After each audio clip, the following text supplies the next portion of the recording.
In 1975, Kenny Roberts won a race on a bike so violent he climbed off, looked at it, and said they didn't pay him enough to ride it.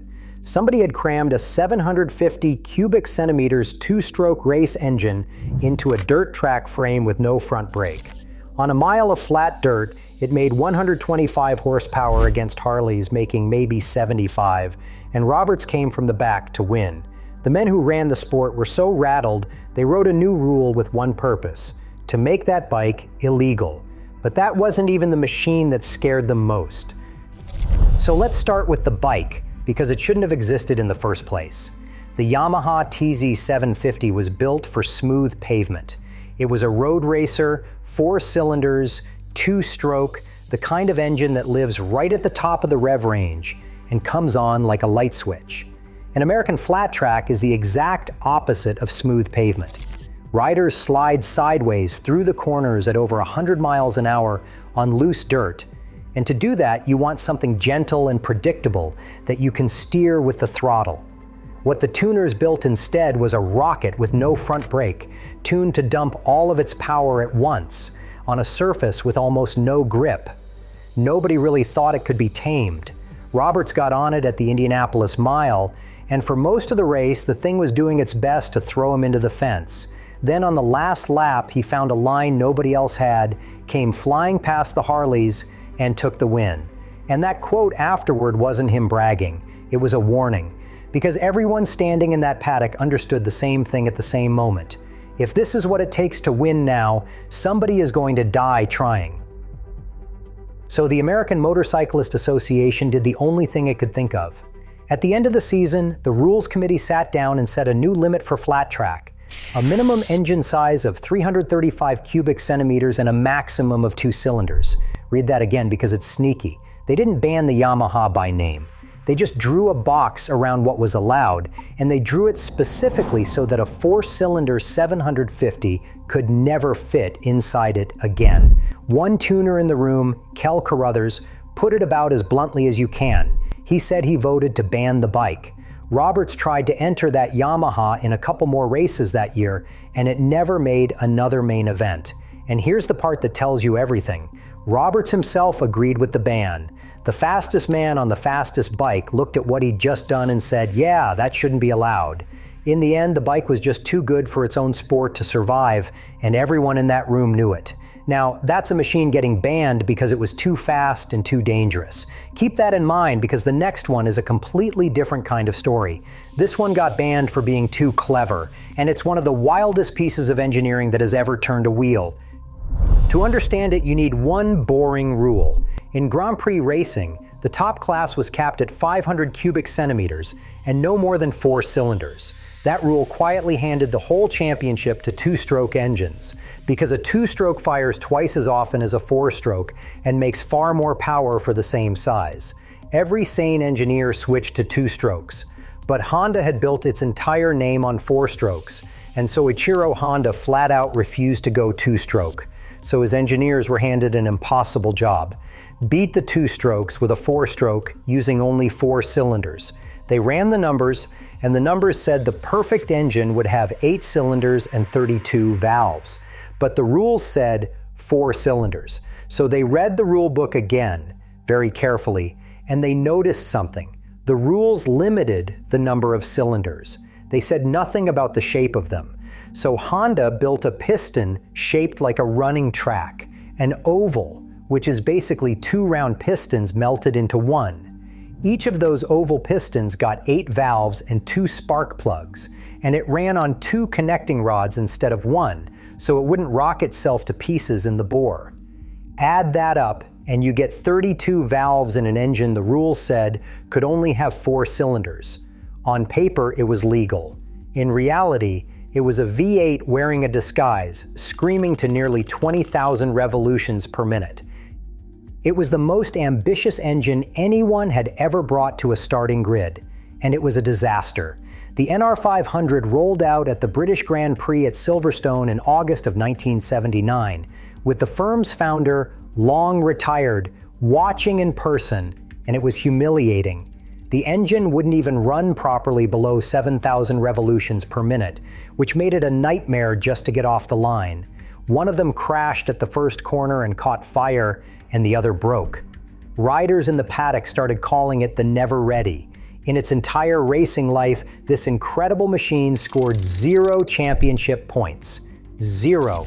But it had one shining afternoon. In 1981, a young Freddie Spencer took the oval-piston Honda to Laguna Seca, and in a heat race, he beat the reigning world champion. He beat Roberts. For a few minutes, the maddest engine in racing actually worked, and it was quicker than the best rider on Earth. Then, because it was the Never Ready, the engine let go in the final, and he didn't finish. Honda eventually gave up and switched to a 2-stroke like everyone else. And the oval piston went off to become a road bike years later, the NR, a machine so complicated that each piston ring took dozens of separate machining operations just to manufacture. It kept all 8 of those titanium connecting rods, wrapped the whole thing in bodywork that looked like it came from the future, and only a tiny handful were ever built. It cost around $50,000 and became the most expensive production motorcycle of its time, a road-legal monument to an idea the racetrack had already outlawed. So how do you ban an idea this good? You don't ban the bike, you ban the shape. If you go and read the Grand Prix technical rules today, there's a line in there that says the piston has to be circular. Somebody sat down and wrote the word circular into the rule book, and the only reason that sentence exists is that Honda once proved a piston didn't have to be. That's how you get legislated out of history. It happens when you're too clever, and the rules have to be rewritten so nobody can ever be that clever again. And believe it or not, that had already happened once before, to a whole generation of the most beautiful engines ever made. Go back to the 1960s. The small capacity classes had turned into an all-out technology war, and Honda was winning it with machines that sound made up. The RC166 was a 250 cubic centimeter motorcycle, the same engine size as a single modern beginner bike, and it had 6 cylinders. 6. It revved to around 18,000 revolutions per minute, and it screamed at a pitch that people who heard it in person still describe like a religious experience. In 1966, Mike Halewood took that little 6 and won all 10 races in the 250 cubic centimeter World Championship. Every single one.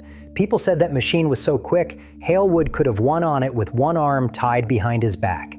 And that was just the 250 class. There were 50 cubic centimeter bikes with 2 cylinders, 125 cubic centimeter bikes with 5 cylinders, and gearboxes stacked with a dozen gears just to keep those screaming little engines in their power band. It was engineering so fine and so expensive that no normal privateer racer could ever hope to keep up. And that was the problem. The sport was becoming a spending contest between a handful of Japanese giants, and everyone else was getting left behind. So for 1969, the governing body stepped in and slammed the door. New rules. No class could use more than 6 gears. The 350 and 500 classes were capped at 4 cylinders. The smaller classes were limited to 2, and the tiny 50 cubic centimeter class was cut to a single cylinder. In one stroke of a pen, the screaming 6-cylinder 250 was illegal. So were the exotic multi-cylinder tiddlers. The most advanced racing engines in the world were simply written out of the rules overnight. Honda's response was to pack up and leave Grand Prix racing altogether. Suzuki and Yamaha pulled their exotic machines too. The factories that had just spent a fortune building the most sophisticated engines on the planet decided that if they could not race them, they would not race at all. Only the old Italian name MV Agusta stayed on, soldiering along with simpler 4-strokes now that the Japanese Exotica was gone. The rule book did not just retire a bike that year, it ended an entire golden age of engineering, and we would never again hear a 250 with 6 cylinders singing to 18,000 revolutions per minute, because that kind of engineering had gotten too good for anyone else to keep up. So far, every bike we've talked about got banned before it could really rub the rulebook's nose in it. It got killed on the drawing board, or on its debut, or before it ever got its big day in front of a crowd. This next one is different. This next one won first, in front of everybody, at the most famous race on the planet, and then got banned anyway. Picture Britain in the late 1980s. A company called Norton is basically dead on its feet, a shadow of the great British name it used to be. But inside it there's an engineer named Brian Crichton who has an idea nobody else believes in. Norton had a strange little engine, a Wankel Rotary, the kind of engine with no normal pistons at all, just a spinning, triangular rotor. They'd been using it in police bikes. Crichton looked at this thing and became convinced that with the right work, it could be a giant killer. Management thought he was wasting his time. He did it anyway, on almost no money, and he dropped that 588 cubic centimeter rotary into a proper race chassis and painted it in the black and gold of John Player's Special. When he first put it on the dyno, the machine made so much power, the dyno couldn't even read it all. Then it started winning. A writer called Steve Spray took it to a British title in 1989, beating factory Hondas and Yamahas along the way. It won on the short circuits, and it won at the Isle of Man, the most dangerous race on Earth. But the moment everyone remembers came in 1992. A rider named Steve Hislop took the rotary Norton to the senior TT, the blue ribboned race of the entire meeting. The bike he rode even had a nickname, the White Charger, and it was run on a shoestring against the might of the factory teams. Waiting for him was Carl Fogarty, who would go on to become a legend of world superbikes. What followed was 6 laps of 2 men throwing themselves around a 37-mile road course at an average of over 120 miles per hour, trading the lead, neither one able to shake the other. Fogarty actually set a new outright lap record that day, and he still lost. Hislop and the Rotary won the senior TT by 4.4 seconds, Norton's first senior win in that race since 1961, and to this day people vote it the greatest race in the history of the TT. This was a dying British company with a weird engine and no budget, beating the best riders and the best factory bikes in the world. The underdog story was complete. And then Ian Simpson took a Crichton Rotary and won the entire British Superbike Championship in 1994. So they'd proven it twice. This wasn't a fluke. The Rotary was just better. Here's the catch, and it's the same catch every time. That Wankel engine had always lived in a gray area of the rule book because nobody could agree how to measure it. A Rotary makes its power in a completely different way from a piston engine, so the arguments raged over how to compare the two. Should a 588 cubic centimeter Rotary count as 588, or should you multiply it up close to double to make it fair against normal engines? For years the sums were fudged just enough to let it squeak in under the limit. But after it won that championship, the complaints from the teams it had beaten got very loud. And for 1995, the people running the series changed the rules, and the Rotary was gone. Crichton put it about as plainly as anyone could. He said after they won the championship, they were banned. Now, to be fair, Norton was falling apart financially at the same time, so the bike's days were probably numbered anyway. But the timing tells you everything. The machine won, and then the rules that had let it race got rewritten so it couldn't. That's the pattern with all of these, and the Norton got hit with it about as fast as any bike ever has. So that's the real list. The machines the rulebook genuinely killed. If you're enjoying this, take a second and hit subscribe, because this channel lives on exactly these stories, the machines and the people that most videos skip right over. Now, the fun part, if you go looking online, you'll find dozens of bikes people swear were banned for being too good, and most of them are simply not true. So let's clear a few of the famous ones up, because the real stories are better than the myth. Start with the 500 cubic centimeter two-strokes, the ones people called the unridables. These were the Grand Prix bikes of the 80s and the 90s, and they were genuinely terrifying. Around 190 miles an hour, close to 190 horsepower, in a bike weighing less than most people's dogs, with a power delivery that would flick a rider straight over the top if he got greedy with the throttle mid-corner. Riders got hurt on these things constantly. The power didn't build, it detonated. And if the rear tire hooked up at the wrong instant, the bike would fling the rider clean over the top in what they call a high side. Half the skill was just managing the terror. By 1993, one of them was clocked at over 200 miles an hour on the long straight at Hockenheim. A four-stroke hadn't won the top class since Giacomo Agostini took his MV Agusta to victory back in 1976, and after that, the two-strokes owned everything for a quarter of a century, so they must have been banned for being too fast, right? No. What actually happened is quieter and cleverer.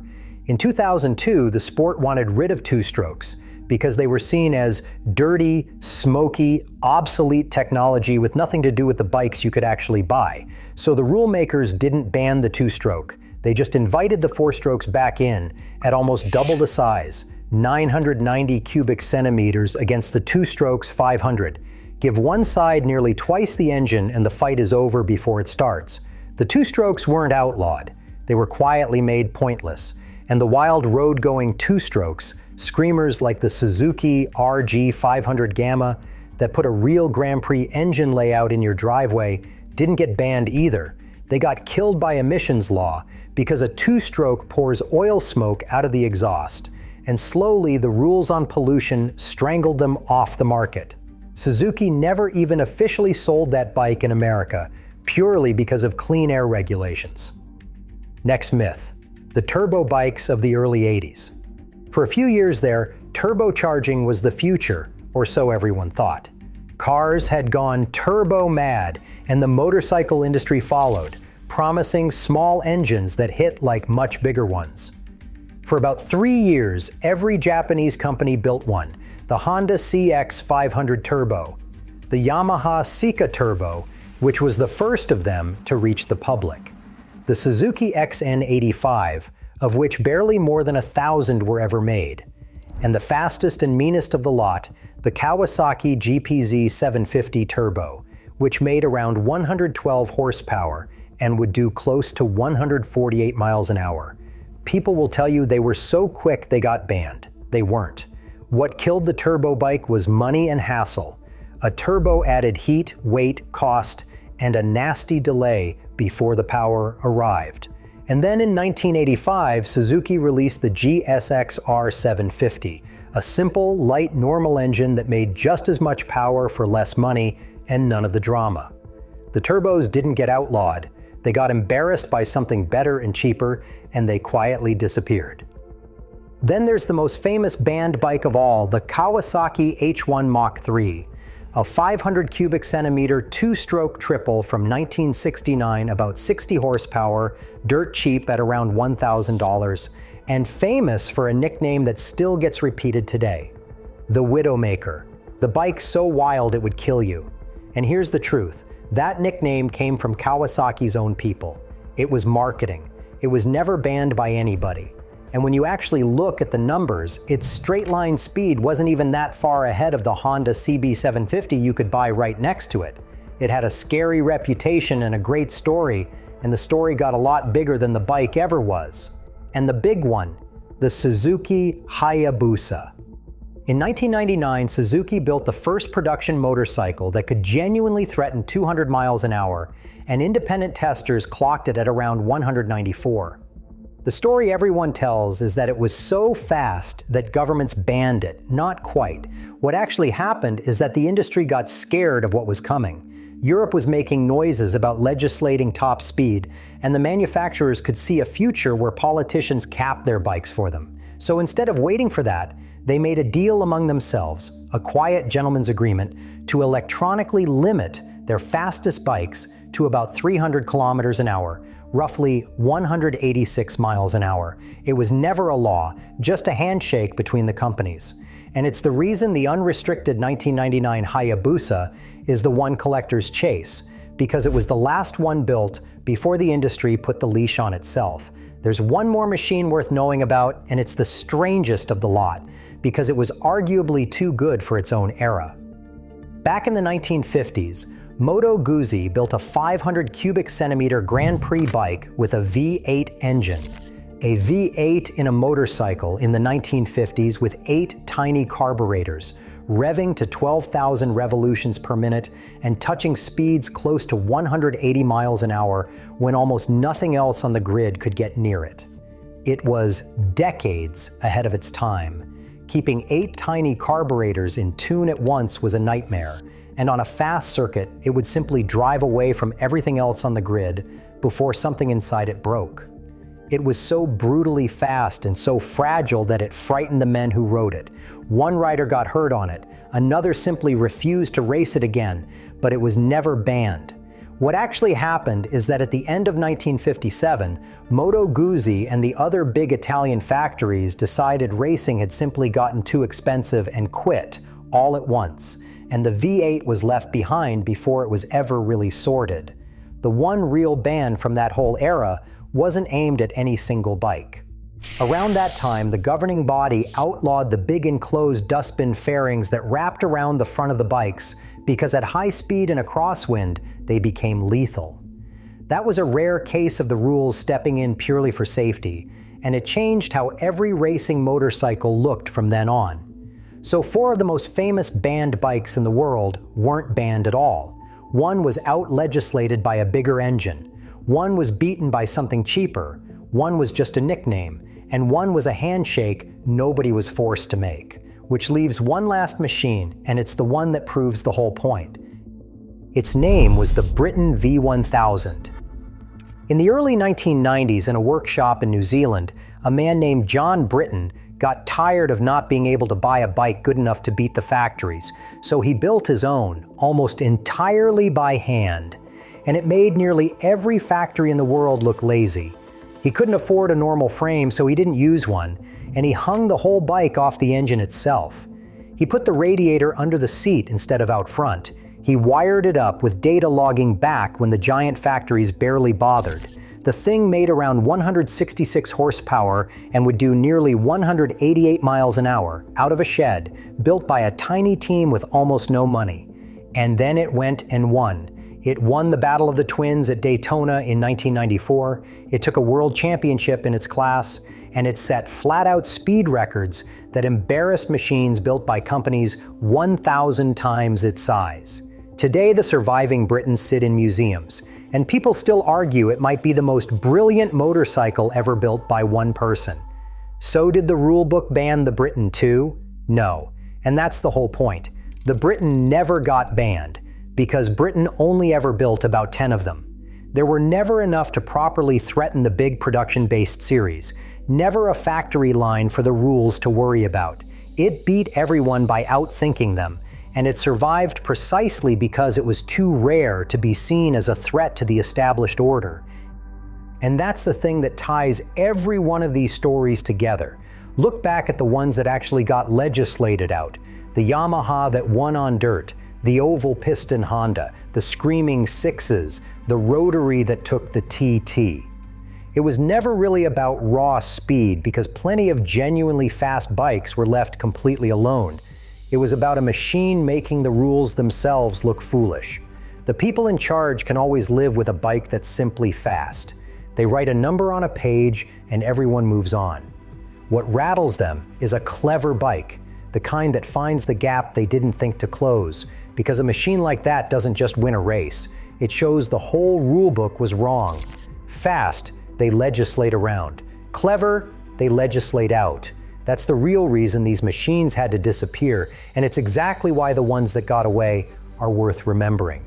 If you want to see what happened when the fastest of these ideas made it onto the street anyway, that story is right here, and it's even crazier than this one.